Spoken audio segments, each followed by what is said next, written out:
जगत गुरु तत्वदर्शी संत रामपाल जी महाराज के अमृत वचन सर्व पवित्र धर्मों के पवित्र शास्त्रों के आधार पर। सुखदेव ऋषि थे सुखदेव जी। सुखदेव ने 84 भुगती बना पजावे खरवो।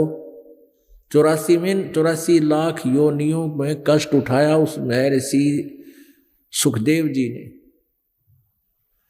और बना पजावे खरवो, खर माने गधा, उस पजावे पर खर बना, गधा बना और वहां कष्ट उठाया, इट्टें ढोई। तेरी क्या बुनियाद प्राणी तू पेंडा पंथ पकड़वो। जब सुखदेव जैसे महर्षि ने के साथ यह दुर्गति हुई उस साधना के करते हुए भी, और तेरी क्या बुनियाद प्राणी, आप तो एक सिंपल मैन हो कि कभी कोई मंगलवार ने सुबह का प्रसाद बैठ दिया 100 रुपये का, कि तो 6 महीना माता धो के आया, कि तो तीर्थ पर घूमया। तू तो कुछ कर भी नहीं रहा, तेरी क्या दुर्गति होगी जो साधना कर रहे हो। एक बार गीता का कोई पाठ भी कर लिया, मान ले कोई ईसा भी धर्म पुण्यात्मा है, कोई गायत्री मंत्र का भी रट्टा लाता है, कहता मैंने 1 लाख गायत्री जाप कर दिए, वो भी कर लिए, फिर भी 84 लाख योनियां तैयार हैं, फिर भी ये कष्ट ज्यों का त्यों रहेगा, क्योंकि वो सच साधना न्यारी है। और वो परमात्मा कबीर जी ने बताई है, हरिसाज दास के पास है, इस पृथ्वी पर किसी के पास नहीं। ये अभिमान ना समझना, ये सच्चाई है। तो यहां परमात्मा यही बताना चाहते हैं कि जब कबीर हरि के नाम बिना राजा रसभ हो, रसभ मन गधा खच्चर, अच्छा ज्यादा वजन डाला जाता जिस पर भारा खच्चर, कहते हैं कबीर हरि के नाम बिना, यानी परमात्मा अपनी महिमा बता रहे हैं कि हरि नाम माने हरि का नाम, यानी सच भगवान का सच्चा मंत्र, उसके बिना ये राजा रसभ हो और मट्टी लदे कुम्हार के घास न डाले कोई। पुणात्माओं, इन कथाओं से आपको भय लगना चाहिए। और डर किसको लगेगा? जिनका जो है आत्मा जाग चुकी है, जिनके ऊपर नशा नहीं है तीनों गुणों का, त्रिगुणमयी माया का जिसके ऊपर प्रभाव कम हो गया है, उसी को भय लगेगा, इतना डर लगेगा कि भक्ति बहुत करेगा वो प्राणी इस जन्म मरण के रोग से छूटने के लिए। क्या बताते हैं? कोट जन्म तन भरमत हो गए, कुछ ना हाथ लग्या रे। राजा जैसे आपको बहुत से प्रमाण देते हैं। पीछे एक आंध्र प्रदेश के मुख्यमंत्री जी, कितनी उसकी उम्मीद थी, कितनी आशाएं थी, हेलीकॉप्टर क्रैश हो जाने से मृत्यु को प्राप्त हुआ। अब कितनी आशाएं थी, अब क्या बना होगा? जो भक्ति नहीं करते, परमात्मा ही कहता है कबीर हरि के नाम बिना वो राजा रसभ हो। राजा है जो सत भक्ति नहीं करता, मृत्यु के उपरांत फिर पशु योनि में जाता है। तो यहां बताते हैं कोट जन्म तन भरमत हो गए, कुछ ना हाथ लगा रे। मान लीजिए फिर मनुष्य जीवन मिल जाता है प्राणी को, 84 लाख योनियों में भटक गए, फिर वही प्रोसीजर शुरू। संतान ना होया तो दुखी, ब्याह ना होया तो दुखी, हो गया तो महादुखी।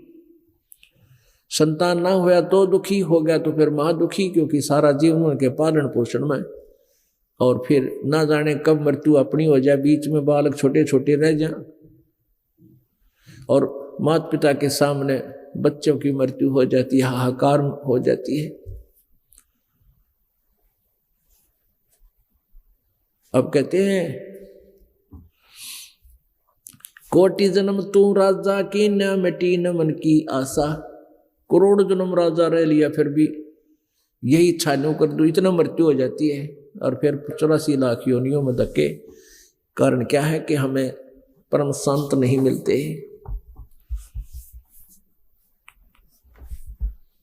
कोटि जन्म तू राजा की, न मिटी न मन की आशा।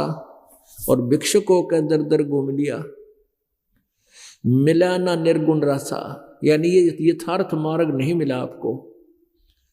रासा मीन ये यथार्थ ज्ञान में जो उड़झेड़ा हो रहा है, इसके अंदर जो इन लोगों ने झंझट बना रखा है, ये यथार्थ ज्ञान तुझे मिला नहीं।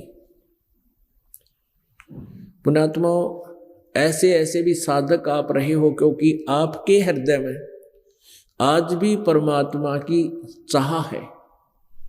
तो आपने पिछले जन्म जन्मांतर में बहुत भक्ति कर रखी है, और उन्हीं पुण्यात्माओं को जो आज प्रेरित हैं परमात्मा के पाने के लिए, उनकी प्रेरणा प्रबल है, तो वही परमात्मा पाएंगे। क्योंकि वो भटक रहे हैं, यहाँ नहीं तो वहाँ, वहाँ नहीं तो वहाँ। जहाँ भी उनको कोई संत की महिमा चर्चा सुनती है, भागे दौड़े जाते हैं। और आप बहुत पुण्यात्मा हो जो इसे कलयुग घोर में साइंस के ऊपर ये मानव परमात्मा से दूर होता जा रहा है। ऐसे समय में आपके हृदय में परमात्मा की चाह है, तो आपके विषय में परमेश्वर ने कहा है कि साधों से ती मस्करी और चोरा नाल खुशहाल, ये मल अखाड़ा जीतेंगे युगन युगन के माल। माल माने पहलवान, रेसलर। अब रेसलर ही अखाड़े को जीतेगा, यानी वही पहलवान के साथ घुलेगा, कुश्ती करेगा, और वही हार जीत उन्हीं की होगी। तो कहते हैं आप इस परमात्मा के अखाड़े के पहलवान हो, और आप ही इस पाड़े को, इस अखाड़े को जीतोगे। और जो भक्ति के निकट भी नहीं है, सारा दिन ताश खेलें, गप्पे मारे, फिल्म देखे, सिनेमा देखे, 2 नंबर के काम में दिन रात बर्बाद हो जाते हैं, तो वो परमात्मा कैसे पाएंगे? आप ही का नंबर आएगा। तो क्या बताते हैं, आप जी ने पहले ऐसी ऐसी भी साधनाएं की हैं। कैसे? घर त्याग दिया परमात्मा की चाह में। इतने प्रेरित हो जाते हैं इस ज्ञान से पुण्यात्माएं, और फिर वो घर त्याग कर चले जाते हैं।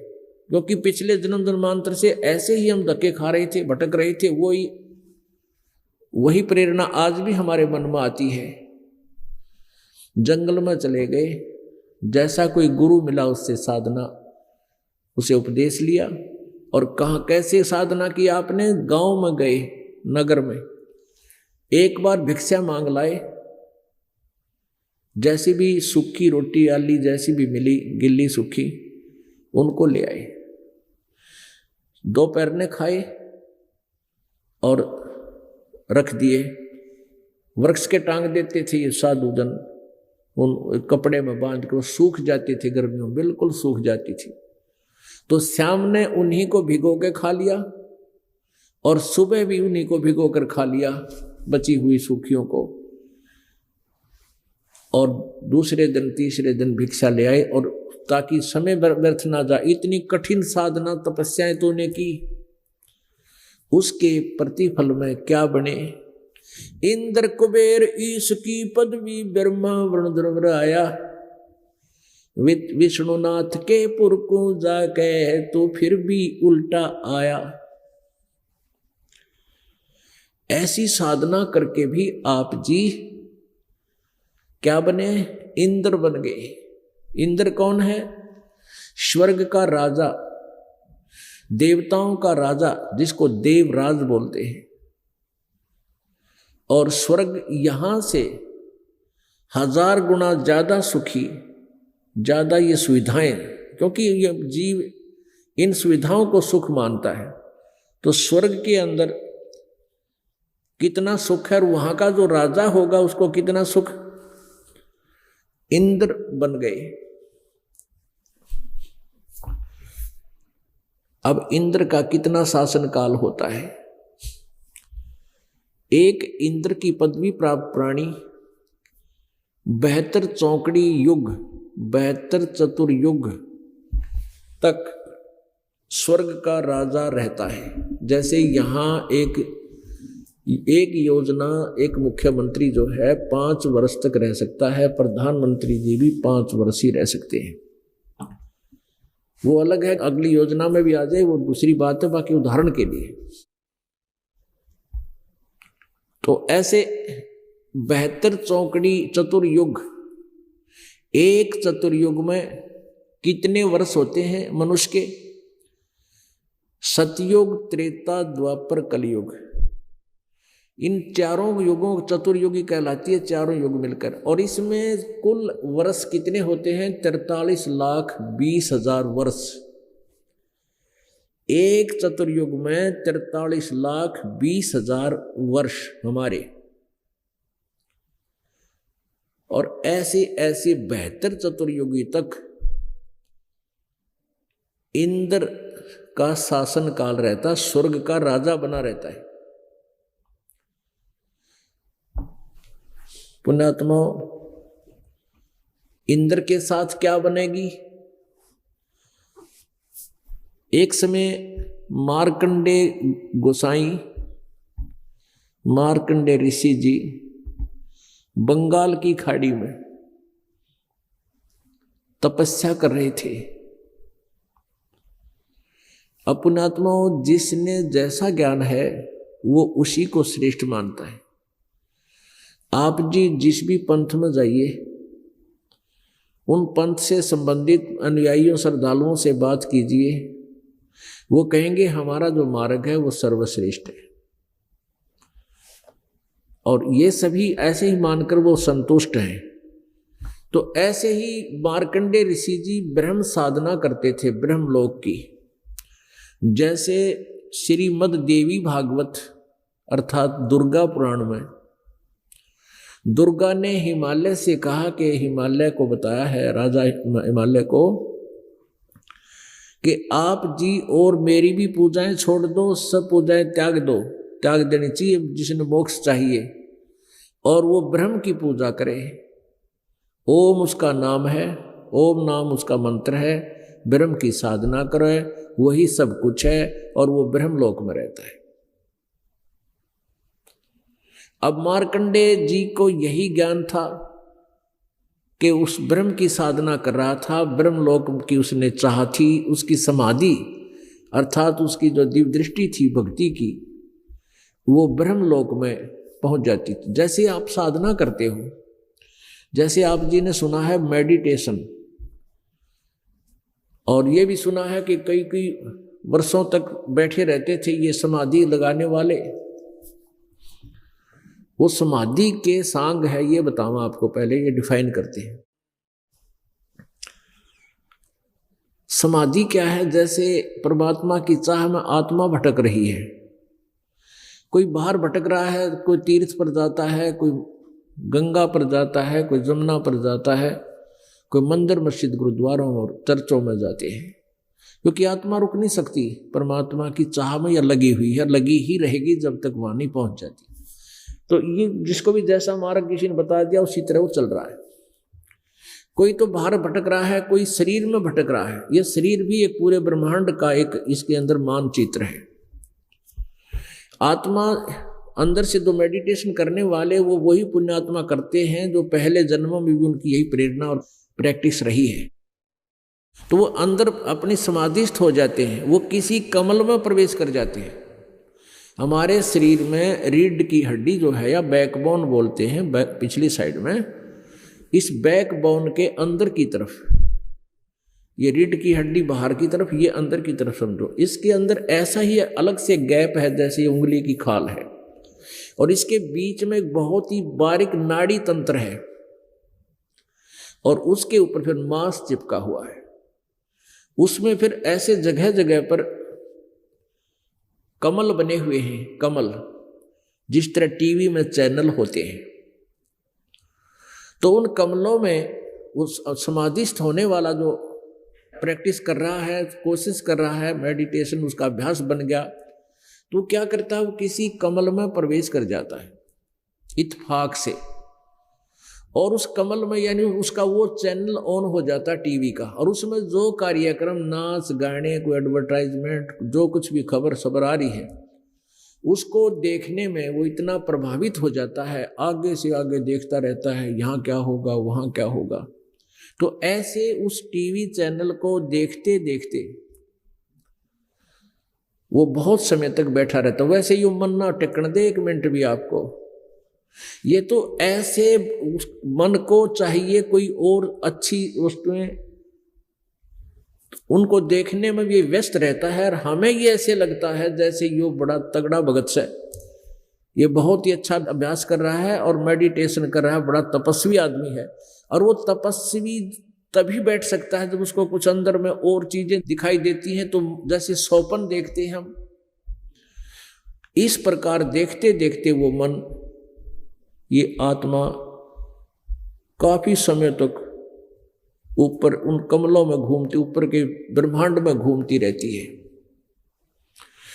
कहीं नाच हो रहे हैं, कहीं झरने बह रहे हैं, कहीं फलदार वृक्ष लगे हैं, कहीं बाग लगे हैं, यानी ब्रह्मांड के अंदर ऊपर बहुत गजब के नज़ारे हैं। उन नज़ारों को देखते देखते ये काफी समय व्यतीत कर देता है और फिर वो उधर से उसका तप माना जाता है कि इसको तप हो गया। तप के बदले में राज्य प्राप्त होता है। कहते हैं तप से राज मदमानम और जन्म तीसरे वो शुक्र समानम, ये प्रतिफल बता दिया। परमेश्वर कबीर जी ने क्या बताया है कि तप से राजा बनता है और राजा के अंदर अभिमान बहुत होता है, जिसके कारण वो इतने पाप इकट्ठे कर देता है, इतने जुल्म कर देता है और अगले जन्म में फिर कुत्ते और सूअर गधे की योनियों में जाता है। तप से राज मदमानम और जन्म तीसरे शुकर समानम, सूअर और कुत्ता बनता है, गधा बनता है। शास्त्रों में लिखा है कि तपेश्वरी सो राजेश्वरी, राजेश्वरी सो नरकेश्वरी। ओए होए, जो अधिक तपेश्वरी माने जो घना तप करता है, तपों में मतलब तपस्वियों में श्रेष्ठ माना जाने वाला, तपेश्वरी सो राजेश्वरी, तो उसको ही ज्यादा समय तक राज प्राप्त होता है, जो घना तप कर रखा है जिसने। और जिसने घना राज मिलेगा वो नरकेश्वरी, यानी उसने नरक भी घना ही भोगना पड़ेगा। तपेश्वरी सो राजेश्वरी, राजेश्वरी सो नरकेश्वरी।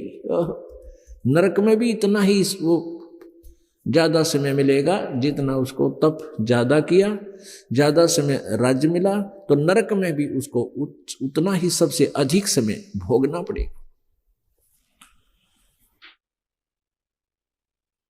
एक छोटा सा वन था, वन फॉरेस्ट, उसमें ये साधु संत भक्त प्रभु के प्राप्ति में घर त्याग कर वहां रहा करते थे। कुटिया बना रखी थी अलग अलग।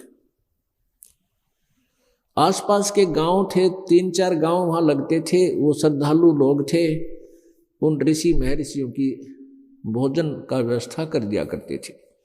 वो साधुगण गांव में आते थे, कोई लस्सी पी जाता, कोई रोटी खा जाता, ऐसे वो अपनी भक्ति कर रहे थे। एक साधक ने ऐसे ही वो समाधिस्थ होने का प्रैक्टिस कर रखी थी। एक साधक तपस्वी छा पीने के लिए, छा यानी लस्सी पीने की इच्छा से अपने उस तपोवन से आया।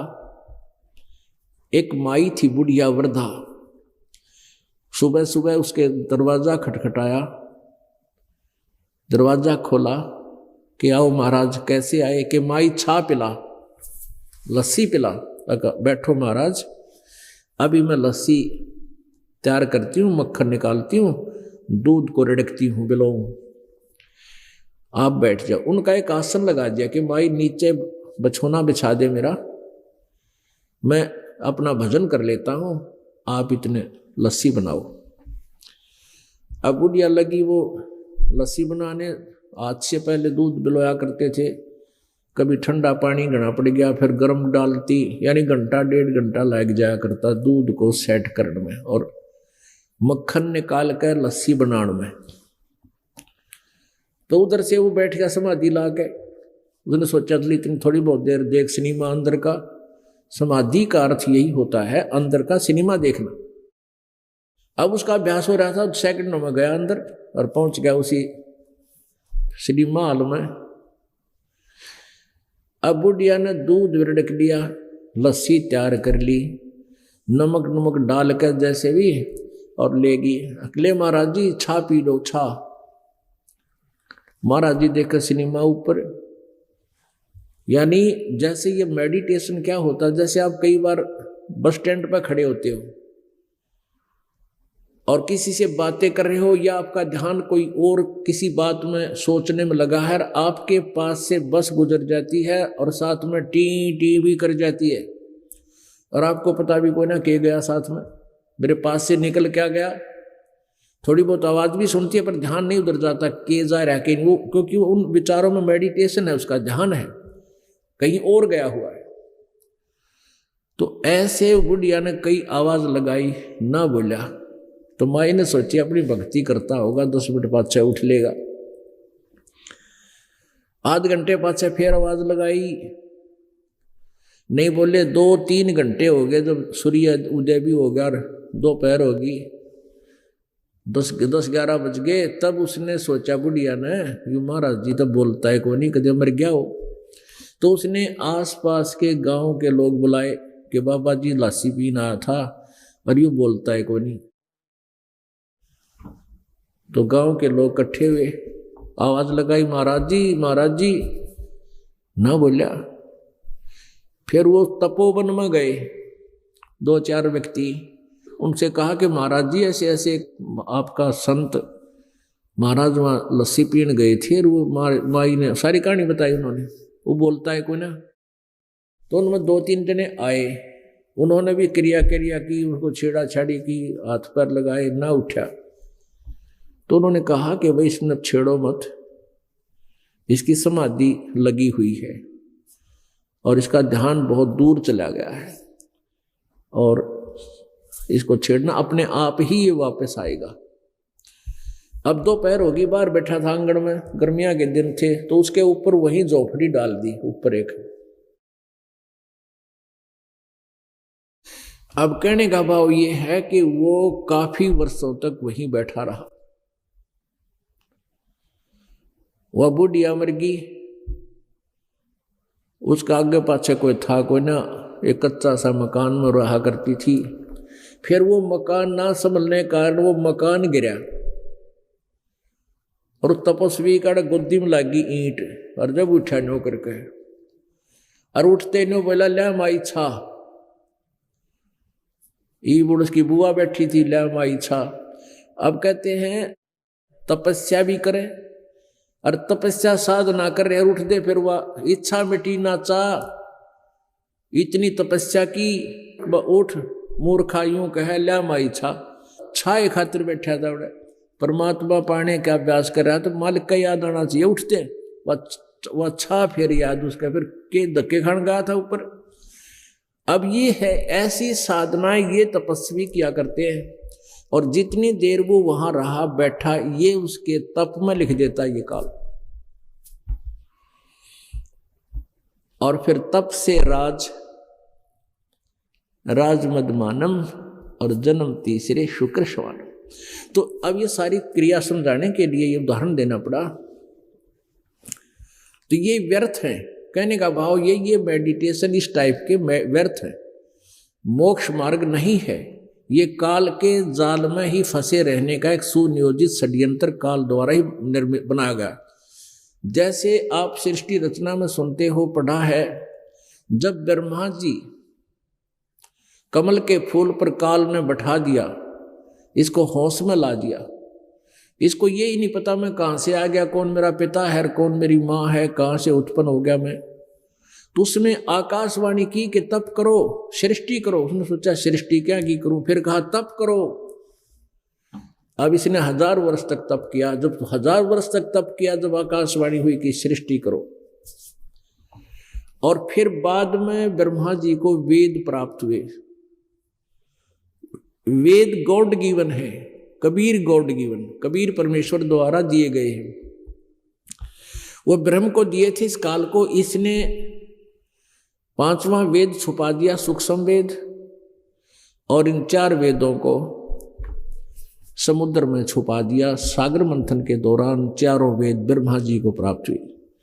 ब्रह्मा जी ने फिर वेदों को पढ़ा, उसमें ब्रह्म को ही पूर्ण परमात्मा जान लिया। अब पर डिस्कस नहीं करके और ओम नाम के जाप को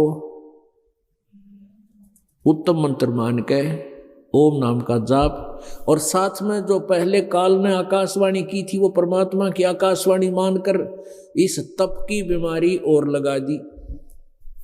तप करने का वेदों में कहीं भी प्रमाण नहीं है, और तप करना वेद शास्त्र विरुद्ध है, ये साधना नहीं करनी चाहिए, लेकिन ये काल ने लगा दी। तो ब्रह्मा जी ने वो आकाशवाणी परमात्मा की मानकर वो तप भी अपनी साधना में समा लिया।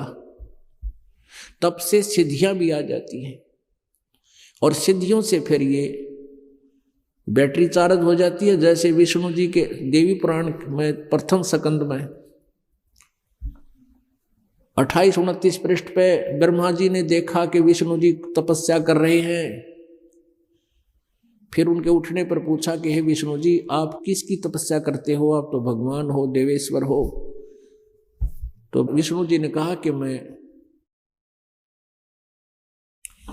शक्ति दुर्गा यानी दुर्गा की साधना करता हूँ, उन्हीं का ध्यान करता हूँ और घोर तप करता हूँ। घोर तप करके सारा कठिन तप करता हूँ, फिर राक्षसों के साथ लड़ता हूँ, क्यों बैटरी चार्ज करता है, सिद्धियाँ प्राप्त करता है, फिर राक्षसों को मार कर वो डिस्चार्ज हो जाती है बैटरी, फिर तप करता है। काल ने ऐसे उलझा रखा है पुण्य प्राणियों को। तो ऐसे इस मेडिटेशन से ये नहीं करनी चाहिए हमने जो ये साधक किया करते हैं। तो उस तप से क्या होता है? तप से राज्य प्राप्त होता है, और राज्य पाकर फिर 84 लाख योनियों में, नरक में, पशु योनि को प्राप्त होता है। ऐसे एक मार्कंडेय ऋषि जी तपस्या कर रहे थे, और तपस्या के 2 तरीके होते हैं। एक तो जिसका अभ्यास ज्यादा हो जाता है, आंखें खुली भी रहती हैं और उसका ध्यान मेडिटेशन अपने समाधि के दौरान, क्योंकि आंखें, बाहर की आंखें जब अंदर चली जाती है आत्मा, बाहर की आंखों को प्रयोग नहीं करती, वो अंदर ही अपने जो आत्मा की आंखें उन्हीं से देखती है। तो ऐसे वो साधना कर रहा था मार्कंडेय ऋषि, ओम नाम का जाप जपे था और तप हठ योग भी करता था, जो ब्रह्मा जी से प्राप्त था काल की आकाशवाणी से। उधर जो इंद्र होता है स्वर्ग का राजा, उसको 2 बातें नहीं अच्छी लगती। एक तो कोई तप करके उसकी गद्दी को प्राप्त करने योग्य कोई तपस्या ना कर ले, या कोई धर्म यज्ञ करके उसकी गद्दी प्राप्त करने की तपस्या साधना ना कर ले। अब जो वर्तमान इंद्र है, स्वर्ग का राजा है, उसको एक और हिदायत होती है कि तेरे शासन काल में इंद्र की गद्दी प्राप्त करने के लिए, जिससे इंद्र का राज्य प्राप्त होता है, ऐसी कोई साधना सफल होगी किसी की, तो तुझे गद्दी से नीचे डाल दिया जाएगा, तेरा राज छीन लिया जाएगा, और वो उसको इंद्र का राज दे दिया जाएगा, स्वर्ग का राज दे दिया जाएगा। तो वर्तमान इंद्र को ये चिंता और बनी रहती है, उसके लिए वो हिलकारे छोड़े रहता है, यानी अपने देवताओं की ड्यूटी ला रखी है, वहां के जो नौकर हैं उसके देवता उनकी, और वो घूमते रहते हैं। वो फिर बताते हैं जाकर के कि वहां उस समय उस स्थान पर कोई तपस्या कर रहा है। तो इंद्र को पता चला मार्कंडेय नाम का एक ऋषि और तपस्या कर रहा है बंगाल की खाड़ी में, तो उसका तप भंग करवाना भी इंद्र का प्रथम कर्तव्य, उसकी मजबूरी है। जैसे विश्वामित्र जी तपस्या कर रहे थे, इंद्र ने उर्वशी भेज दी, और वो मेनका नाम की एक उर्वशी स्वर्ग से भेजी, वहां वो रहने लगी, दूर इधर उधर घूमने लगी। विश्वामित्र जी से उनका लिंक हो गया। वहां एक पुत्री को जन्म देकर 6 महीने की जब होली वह लड़की छोड़कर चली गई। अब विश्वामित्र का वो तपस्या भंग करवानी थी, उसने, इंद्र ने वह करवा दी। फिर उस लड़की को, जो लड़की उत्पन्न हुई थी, उसको कण्व ऋषि को देकर विश्वामित्र फिर लड़ने लग गया। साधना वही है, लेकिन जब तक सत साधना ना मिलती यू काल ने दुखी रखेगा। अब मार्कंडेय ऋषि साधना तपस्या कर रहे थे। इंद्र को पता चला कि वो तेरी गद्दी प्राप्त ना कर ले, इस भय से उसने एक उर्वशी भेज दी मार्कंडेय ऋषि को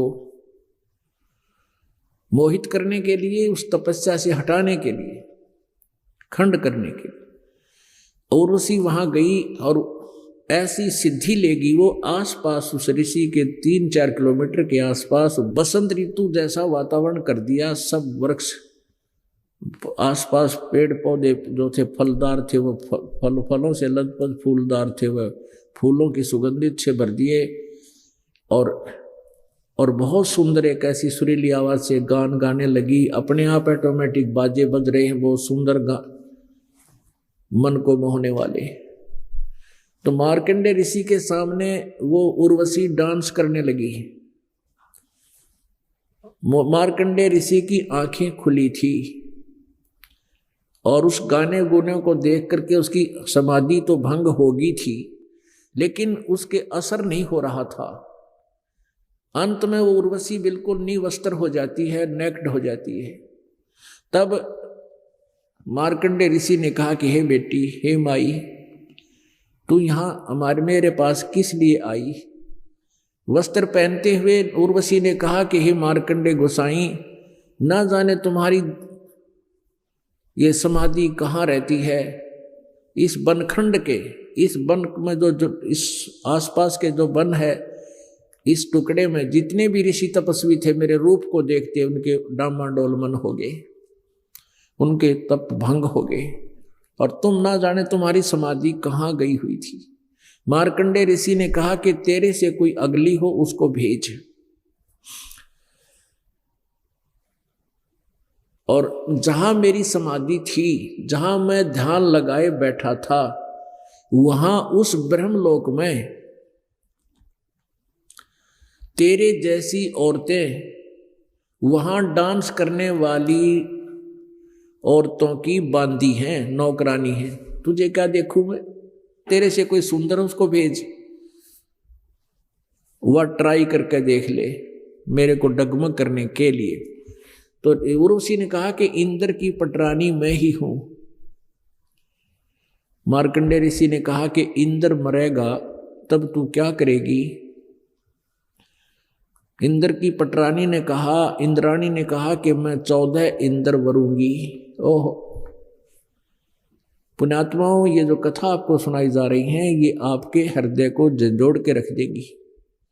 और यही कथाएं, ये यथार्थ ज्ञान है, ये आपको डाइवर्ट करेगा, आपको बदलेगा, चेंज करेगा।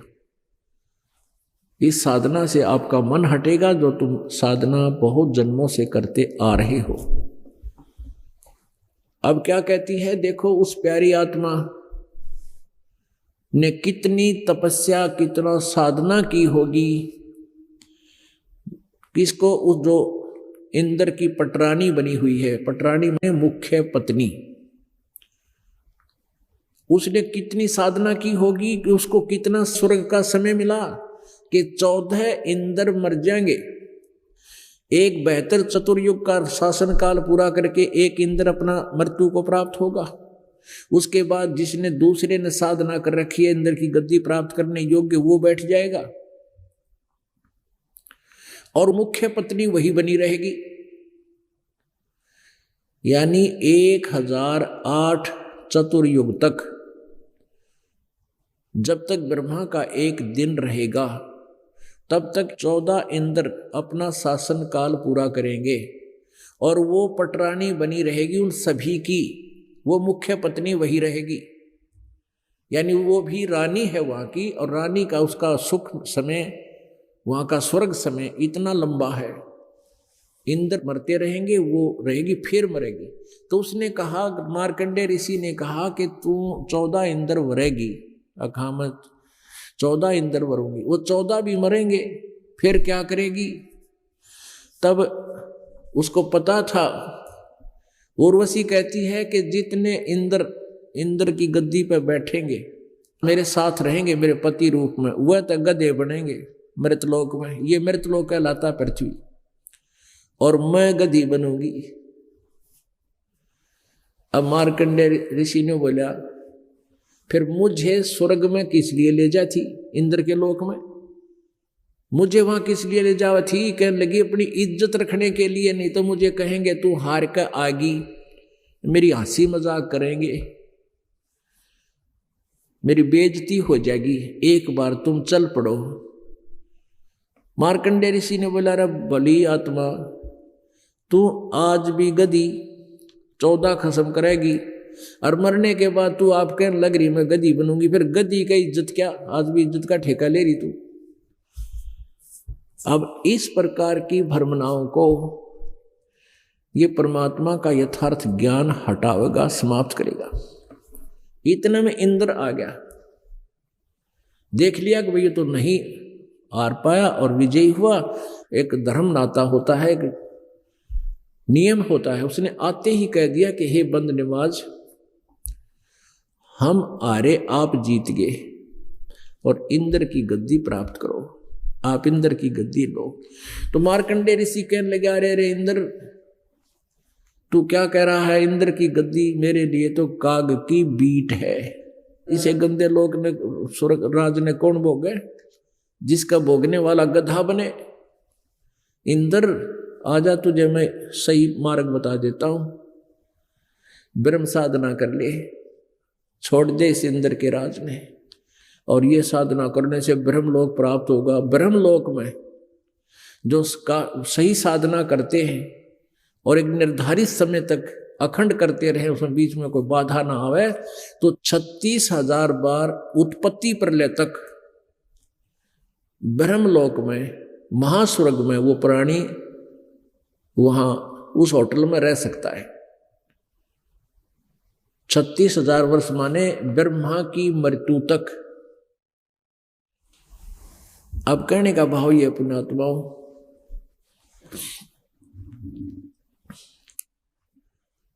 अब एती उम्र बुलंद मरेगा अंतरे, यानी ब्रह्मलोक में गए हुए प्राणी फिर भी जन्म मृत्यु में आते हैं।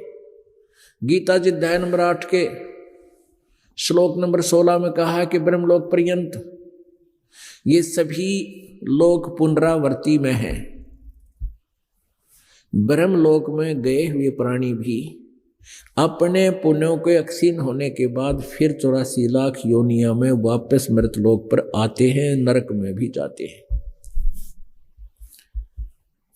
पुण्यात्माओं, अब ये तत्व ज्ञान हमें समझाएगा, हमारी आत्मा की आंखों को खोलेगा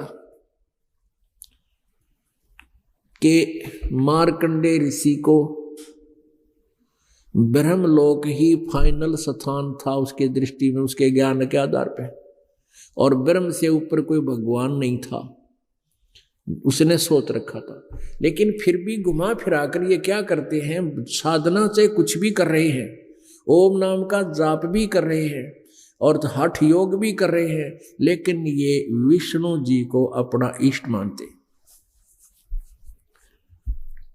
अपने आत्मा इनको ज्ञान ही नहीं था। ठीक है, जैसे कोई भी धारणा कुछ भी कर रखी है, जैसे आप जी ने कुछ धारणा कर रखी है, ट्रीटमेंट कुछ कर रहे हो, कोई गोलियां खा रहे हो, वो गोलियां तो अपना, वो टेबलेट्स तो अपना काम कर ही रही है, तो ऐसे ही वो साधना कुछ भी करते थे, लेकिन विष्णु जी को इष्ट मानते थे। अब इनको ज्ञान भी इनकम्प्लीट था और साधना वो भले ही ओम नाम की करता था और कहता था चल ब्रह्मलोक में, क्यों तू इस इंद्र के राज के चिपटा हुआ, छोड़ दे इसको। अपने आत्माओं, इंद्र क्या कहता है?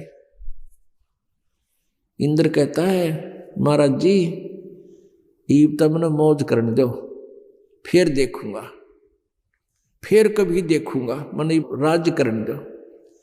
अपने आत्माओं, फिर के देखेगा इंद्र? जब गधा बन जाएगा फिर तो कुमार देखेगा। फिर इंद्र क्या देखेगा? फिर तो कुमार देखेगा, उसका लठ मारेगा, 2.5 मन का वजन उसके कमर पर रखेगा माटी भर के। अब इसी प्रकार आप किसी जिसके पास ना बढ़िया नौकरी हो, सरकारी नौकरी हो या वैसे कोई बिजनेस व्यवसाय अच्छा हो, या घर में वैसे कोई किसान है वो अपना अच्छा उसका जुगाड़ है, तो वो क्या करते हैं, थोड़ी सी सुविधा मिल जाती है, शाम ने गुटी लावे, जन्म होके पाड़े, ताश खेले, सिनेमा देखे, और उसको कोई भक्त जाकर के मित्र को रिश्तेदार को समझाने की चेष्टा करता है कि भगवान की भक्ति किया करो, हैं, परमात्मा की भक्ति करनी चाहिए, और समझाने की चेष्टा करते हैं। वो फिर उठ सुट बोलते हैं। फिर उनको बताया जाता है कि भक्ति ना करने से 84 लाख योनियों में जाते हैं। सुखदेव ने 84 भक्ति बना पजावे खरवो, तेरी क्या बुनियाद प्राणी पंडा पंथ पकड़वो। यानी उनको समझाया जाता है कि भक्ति ना करेगा तो गधा बनेगा, कुत्ता बनेगा। तो वो क्या कहता है, वो भक्तिहीन प्राणी, ज्ञानहीन प्राणी। तो नो क्या करे, नो कहते हैं किसने देखा है, देखी जाएगी। अब गधा बने पाछे के देखी जाएगी, तो कुम्हार देखेगा फिर। अब देखना तो अब है, बुराई छोड़ और परमात्मा की भक्ति कर, फिर क्या देखेगा। अब जैसे कई ये भी कहते हैं किसने देखा है, हमने ऐसे बहुत से व्यक्ति मिले, वे किसने देखा है, आगे क्या बनेगा। अरे जिन्होंने देखा उन्होंने आवाज लगाई, इतने बड़े बड़े ग्रंथ बनाए, वो कोई मूर्ख थोड़े ही थे। एक अंधा जा रहा था, आगे से आंखों वाला आया और उसने कहा कि सूरदास कहाँ जा रहे हो, कि जिधर तुम जा रहे हो ये रास्ता ठीक नहीं है, आगे जंगल है, उसमें भयंकर जानवर हैं, हिंसक जानवर तुझे खा जाएंगे, और नहीं वहां वन में घुस गया तो तुझे रास्ता नहीं मिलेगा, तू वापस हो ले। अब वो अंधा ये कहे कि किसने देखा है, और देखी जाएगी होने दे जो होगा। अरे भले आदमी, यूं आंखों वाला तुझे बताने लग रहा है, इसने देखा है तभी तो बता रहा है। आप जैसा अंधा नहीं है, ये नेत्रहीन नहीं है, क्योंकि वो आपको मार्गदर्शन करना चाहता है। तो इसी प्रकार हम जो भक्ति से ज्ञान से परिचित नहीं है, आध्यात्मिक ज्ञान से, वो अज्ञानी है, ज्ञान नेत्रहीन है, और उनको आंखों वाला यानी कोई भक्त जाकर बताता है कि ये साधना करनी चाहिए, ऐसा ना करने से तेरे साथ ये होगा, और वो न्यू कर देखी जाएगी किसने देखा है, तो मर कुएं में पड़ के। अब देखी है, वो बता रहे हैं कि ऐसा होता है, जैसे परमेश्वर आए खुद बता के गए, फिर उनसे परिचित संतों ने यही बताया, और उन महापुरुषों ने जो अपना अनुभव लिखा है वो दास आपको बता रहा, और दास से सुनकर ये पुण्यात्मा अपने भाई बहनों, रिश्तेदारों, माता पिता, पुत्र पुत्रियों को ये फिर वही बात बता रहे हैं कि परमात्मा का ये आदेश है, ये वचन है, जो भक्ति नहीं करता उसके साथ ऐसे बनेगी। अब एक समय मार्कंडेय ऋषि, एक ये चींटियों की जो कतार होती है ना, कीड़नाड़ बोल रहे हैं उसने, कीड़नाड़, ये चींटियां इधर उधर भागती हैं, कीड़ी, और लाखों की संख्या में इधर भाग रही है, लाखों की संख्या में इधर ऐसे भाग रही है। तो परमात्मा कहते हैं, बेटा जाया खुशी हुई, खूब बजाए थाल, ये तो आना जाना लगा हुआ है, जो कीड़ी का नाड़, कीड़नाड़ बोले, कीड़ी का नाड़, कि ये तो ऐसे लग रहा, तुम आज पुत्र की उत्पत्ति हुई, और आज ना चलो 50 60 साल 70 साल में मरे, तो मृत्यु तो सबकी ही होनी है। तो परमात्मा कहते हैं ये तो आना जाना लगा हुआ है, जो कीड़ी का नाड़। 1 लाख प्रतिदिन ऊपर जा रहे हैं, और 1.25 लाख वापस आ रहे हैं जन्म लेने के लिए। 1 लाख ऊपर जा रहे हैं, तो वो एक ही रास्ता आने जाने का, तो वहां जाने वालों की नो भीड़ लग रही है, आने वालों की ऐसे। तो एक चींटी के नाल पे, कीड़ी के नाल पे, यानी वो कीड़ियां जहां जा रही थी, उस पर मार्कंडेय ऋषि बैठकर गौर से देख रही थी। और इंद्र आ गया पीछे तक। इंद्र ने पूछा कि हे महर्षि जी, आप इन चींटियों को इतनी गौर से क्या देख रहे हो? मार्कंडेय ऋषि ने कहा कि इनमें से ये देख रहा हूं अपनी ध्यान दृष्टि से कि इन चींटियों में से कौन सी चींटी कितनी बार स्वर्ग का राजा रही है, इंद्र रही है। अब इंद्र के पैरों तले की जमीन खिसकी। कहने लगा, भगवान हे महर्षि जी, क्या चींटी भी कभी इंद्र रही है? कहा, क्या देखा आपने कि इनमें से एक चींटी ऐसी है जो केवल एक बार ही इंद्र की पदवी पर रही है और बाकी तो कई कई बार रही है। अपने आत्माओं विचार कर लो। कोटि जन्म तन भर मत होगे, कुछ ना हाथ लग्या रे, कुकर सुकर खरबया बोरे, कौआ हंस बुगारे। अब आज तो स्वर्ग का राजा, और फिर गधा, गधे के बाद फिर और यूनिया, उसके बाद फिर चींटी, यानी असंख्यों जन्म हो गए हमने यहां धक्के खाता नहीं। सत साधना मिली नहीं, मिला ना निर्गुण रासा। ये यथार्थ ज्ञान हमें नहीं मिला, जो उलझेड़ा और संघर्ष इसी बात का चल रहा है। परमात्मा आते हैं यथार्थ ज्ञान देने के लिए, लेकिन ये अज्ञानी नाड़ी काल से प्रेरित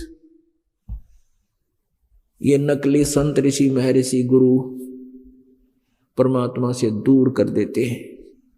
अब क्या बताते हैं? कोटि जन्म तू भरमत होगे, कुछ ना हाथ लग्या रे, कुकर सुकर खरबया बोरे, कौआ हंस बुगारे। कोटि जन्म तू राजा की न्या, मिटी न मन की आशा, भिक्षक हो के दर दर घूम लिया, मिला न निर्गुण रासा। इंद्र कुबेर ईश की पदवी, ब्रह्मा वर्ण धर्म राया, विष्णुनाथ के पुर को जाकर तो फिर भी वापस आया। क्योंकि विष्णु जी के को हम पहले फाइनल गॉड माना करते हैं। जैसे कोई विष्णु जी का पुजारी है तो विष्णु जी को कंप्लीट गॉड, शंकर जी का पुजारी है, शंकर जी को संपूर्ण पूर्ण परमात्मा, मृत्युंजय कालंजय माना करते थे। अब इनकी जीवनी को पढ़ने से पता चला, इनकी लीलाओं को पढ़ने से पता चला कि ये कंप्लीट गॉड नहीं है। जैसे इंद्र कुबेर ईश की पदवी, ये प्रभु पद विष्णु भगवान ब्रह्मा भगवान शिव भगवान, ये ईश पदवी। इंद्र कुबेर ईश की पदवी, ब्रह्मा वरुण ध्रुव राया, और विष्णुनाथ के लोकपुर को जाकर तो फिर भी उल्टा आया। आपने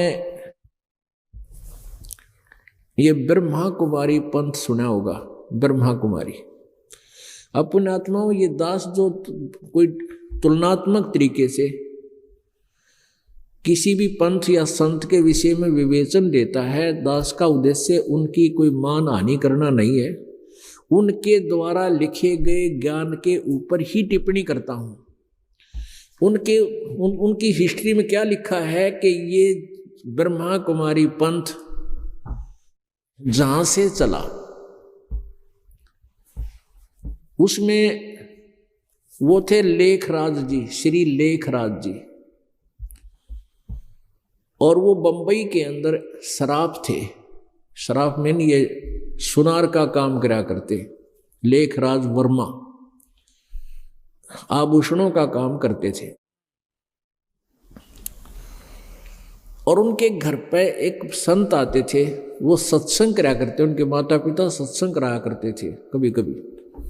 तो एक दिन सत्संग चल रहा था और ये लगभग 50 साल की उम्र इनकी होगी थी, लेखराज जी की। ये बैठा सत्संग सुन रहा था और एकदम सत्संग सुनते सुनते इसकी आंखें अंगारा सी लाल होगी और अचेत हो गया। बहुत देर के बाद होश में आया और फिर क्या कहने लगा, अहम ब्रह्मासी, अहम ब्रह्मास्मि, मैं ब्रह्मा हूं, मैं ब्रह्मा बोल रहा हूं, मैं ब्रह्मा बोल रहा हूं। कभी कहता शिवोहम शिवोहम, मैं शिव हूं, मैं शिव हूं। अब ये क्या होता है, आपको थोड़ा सा डिफाइन करना पड़ेगा। एक ब्रह्मा जी की आयु 100 वर्ष की होती है, और ब्रह्मा जी का वर्ष कैसा होता है, 1000 चतुर्युग का दिन और 1000 चतुर्युग की रात ब्रह्मा जी की होती है। अभी चतुर्युग आपको बताया था कि एक चतुर्युग में सतयुग, त्रेता, द्वापर, कलयुग 4 युग होते हैं। इन चारों युगों का हमारा मनुष्यों का जो वर्ष होते हैं वो 43,20,000 होते हैं, इतने वर्ष होते हैं एक चतुर्युग। तो ऐसे 1000 चतुर्युग का ब्रह्मा का दिन, इतनी रात, और 30 दिन रात का ब्रह्मा जी का 1 महीना, और 12 महीने का 1 वर्ष, ऐसे बना हुआ। और ऐसे 100 वर्षों की ब्रह्मा जी की आयु। इस वर्तमान ब्रह्मा जी का 50 वर्ष पूरे कर चुका है, 51वां वर्ष चल रहा है, उत्तरार्ध चल रहा है। जैसे 50 पूरे हो गए, शेष भी होंगे 50, तो इसकी मृत्यु होगी। इससे 7 गुना ब्रह्मा विष्णु जी की आयु है, और विष्णु जी से 7 गुना शंकर जी की आयु है, ये शिव जी की आयु है। ऐसे इन तीनों की मृत्यु होगी। फिर 70,000 बार शिव जी की मृत्यु हो लेगी, तब एक उस सदाशिव है काल, यो किस ब्रह्मांड का स्वामी, वो ब्रह्मांड में रहता है, ब्रह्मांड के ऊपरले स्थान पर रहता है। तो तब उसकी मृत्यु होगी, किसकी? ब्रह्म की, काल की, सदाशिव की, उस काल रूपी ब्रह्म की मृत्यु होगी। वो एक युग होगा परब्रह्म का, अक्षर पुरुष का। 1000 युग का दिन, 1000 युग की रात, नोट चतुर्युग। अक्षर पुरुष की आयु कैलकुलेशन करते समय वहां चतुर्युग नहीं है, ओनली युग है। 1000 युग का दिन, 1000 युग की रात, और ऐसे 30 दिन रात का 1 महीना अक्षर पुरुष का, परब्रह्म का, और 12 महीने का 1 वर्ष, और 100 वर्ष की उस अक्षर पुरुष की आयु, उसकी भी मृत्यु होगी। परम अक्षर ब्रह्म, परम अक्षर पुरुष कबीर देव की, उसकी मृत्यु नहीं, ना उसकी आयु कैलकुलेशन। तो यहां क्या हुआ, जैसे कोई ब्रह्मा जी की पद पर जो रहा है उसकी मृत्यु होगी। मृत्यु होने के बाद उसके अंदर वही बात, जैसे कोई सरपंच ना रहा और वो फिर भी लोग उसने सरपंच कहते हैं, आओ सरपंच साहब ठीक से, कहाँ भाई, तो उसके मन में वह करड़सी फिर रह जाती है। वो कहीं पूछता है कौन है, सरपंच हो भाई, मैं सरपंच जा रहा, सरपंच है, कहाँ सरपंच हो, चाहे वो भूतपूर्व ही है। तो ऐसे ही ये जो ब्रह्मा की पदवी त्याग के पितर रूप बन जाते हैं, और पितर इन प्रेतों से थोड़े से सुपीरियर होते हैं। उसी तरह जैसे मृत्यु से पहले जैसे जिसकी कैटेगरी सी रहती है, ऐसे ही मृत्यु के उपरांत ये प्रेत बन के भी ऐसे ही अपने आप को, उस प्राणी तो वही है, ये शरीर ऊपर का कवर गया है, बाकी सोच न्यों की न्यों होती है। तो वो फिर भी अपने आप को सरपंच यानी ब्रह्मा कहते हैं। वो ब्रह्मा से पदवी छोड़ के आया है जो, अब वो प्रेत बना है, वो प्रवेश कर गया और उसमें दूसरा बढ़ गया। वो कहने लगा मैं शिवोहम, वो को शिव जी की पदवी छोड़ के आया है पहले, कभी वर्षों पहले, और तो वो अब भूत बना फिरे है। वो प्रवेश कर गया इस ब्रह्मा कुमारी वाले श्री लेखराज जी में, और वो लगा फिर एंड बैंड बनाना। उसने भी न्यारा काल का तो काम है यूं, अब अलग से ना कोई जाप उनके पास, ना कोई उनका गुरु। वो भूत आकर प्रवेश करता है किसी एक बहन या भाई में, और उसमें वो बोलता है, जो कुछ भी वो बोलता है उसको नोट कर दिया जाता है, और उसको लिख करके फिर श्रद्धालुओं को भेज दिया जाता है कि परमात्मा के आवाज आदेश है, ये पढ़ लो, उनको मुरली कहते हैं। तो पुण्यात्माओं, यहां जो दास आपको बताना चाह रहा था, इंद्र कुबेर ईश की पदवी ब्रह्मा वरुण धर्मराया, विष्णुनाथ के पुर को जाके तो फिर भी वापस आया। असंग जन्म तन मर्त्या होगे, जीवित क्यों न मरे रे। द्वादश मध्य मैल मठ बोरे, बहुर न दे धरे रे। असंग जन्म, मरते हो गए, जीवित क्यों ना मरे रे। जीवित मरना ये है पुण्यात्माओं। एक तो मरे हुए व्यक्ति की कोई इच्छा नहीं रहती, उस शरीर की, मुर्दे की। तो इस प्रकार हमारी क्रिया बन जाए, हमने बीड़ी शराब मांस तंबाकू लोभ लालच मोह की चाह खत्म हो, एक तो मृत्यु, ऐसे जीवित मरना। दूसरी जीवित मरना यह है, जैसे आप जी हम सभी कोई भी देख लो, जैसे आज एक पुस्तक समाचार पत्र में है, नेपाल के अंदर एक विमान दुर्घटनाग्रस्त हो गया, 22 व्यक्ति मर गए, 22। रोजाना पढ़ते हैं कि 10 मर गए, कि 20 मर गए, को 7 मर गए, कि 8 मर गए। अब जो विमान में जा रहा है उसको कितनी आशाएं हैं, कितनी इच्छाएं हैं, कहाँ जाऊंगा, फिर यूँ करूंगा, ऐसे करूंगा, अच्छा पैसे वाला भी है, तो विमान में यात्रा कर रहा है, और फिर कहाँ गया, कहीं नहीं गया, वो मर गया, खत्म हो गया। वो सारी इच्छाएं और वो घर, वो परिवार, वो सदस्य उसके नो के नो उसके वो रह गए। वो दोबारा आकर के उस घर में प्रवेश करके कुछ नहीं कर सकता। अब जैसे आप जी भगवान के लिए चलते हो, तो ये समझ लो कि मेरी भी ऐसे, मान लीजिए आज मृत्यु हो जा, तो फिर इस परिवार को कौन संभालेगा, इस कार्य को कौन संभालेगा। पुण्यात्माओं, ये मन में हमारा बैठती को नहीं बात, जो परमात्मा हमें बताना चाहते हैं। काल के जाल से निकलने के ये फार्मूले हैं, और इन फार्मूलों ने अप्लाई करोगे तो आप काल के जाल से ऊपर उठोगे, ना तो उठे ना जा। ठीक है, जैसा करोगे, जैसी साधना करोगे। आइए अब हम उन श्रद्धालुओं के अनुभव जानते हैं जो जगत गुरु तत्वदर्शी संत रामपाल जी महाराज जी से दीक्षा प्राप्त कर चुके हैं तथा उनके द्वारा बताए गए भक्ति मार्ग पर चल रहे हैं। नमस्कार सर। नमस्कार सर, सत साहब। सर क्या नाम है आपका? विनोद चावड़ा वो। विनोद जी, आप कहाँ के रहने वाले हैं? सर वैसे हम झाबुआ के रहने वाले हैं, पर अभी हम खंडवा डिस्ट्रिक्ट में रहते हैं। सर क्या काम करते हैं आप? सर मैं सरकारी नौकरी में हूँ, पशुपालन विभाग में। विनोद जी, संत रामपाल जी महाराज से नाम दीक्षा आपने कब ली? सर मैंने 26 जून 2016 को संत रामपाल जी महाराज से नाम दीक्षा ली। संत रामपाल जी महाराज से नाम दीक्षा लेने से पहले आप क्या भक्ति साधनाएं करते थे? सर वैसे मैं हिंदू धर्म के देवी देवताओं की भक्ति करता था। उसके बाद मेरे को सर सिर में यहाँ पे बहुत दर्द और यहाँ से पानी निकलता था, तो मैंने ईसाई धर्म ज्वाइन कर लिया ठीक होने के हिसाब से। तो वहाँ मैं 1 साल 1.5 साल तक रहा सर। उसके बाद मेरे को कोई फ़र्क नहीं पड़ा, मैं ज़्यादा और दुखी हो गया, और मेरे अंदर यहाँ ज़ुबान में छाले हो गए और गाल में गठाने हो गए। यहाँ मैंने वहाँ से वापस आ गया भगत जी। सर पहले आप हिंदू धर्म में प्रचलित सारी साधनाएं कर रहे थे, इनको करते हुए बीमारी से ग्रस्त हो गए, जिसकी वजह से आप हिंदू धर्म को छोड़कर क्रिश्चियन धर्म में चले गए, लेकिन वहाँ भी आपको बीमारियों से राहत नहीं मिली और आप दिनों दिन बीमारियों से ग्रस्त होते चले गए। तो फिर इन सब परेशानियों के बीच आपको संत रामपाल जी महाराज की जानकारी कहाँ से मिली?